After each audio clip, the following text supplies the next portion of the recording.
Bismillahirrahmanirrahim.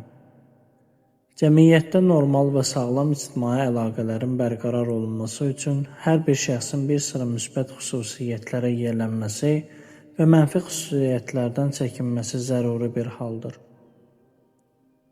Gözəl əxlaq və davranış cəmiyyət üzvlərinin bir-birləri ilə səmimi ünsiyyətdə olmaları üçün ən başlıca amildir və hər bir şəxsin bu xüsusiyyətə malik olması sağlam cəmiyyət üçün böyük əhəmiyyət kəsb edir.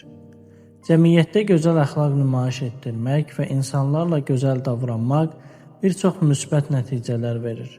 Bu məzmunda Hz. Peyğəmbər salavatullah və məsum imamlardan hədislər nəql olunmuşdur.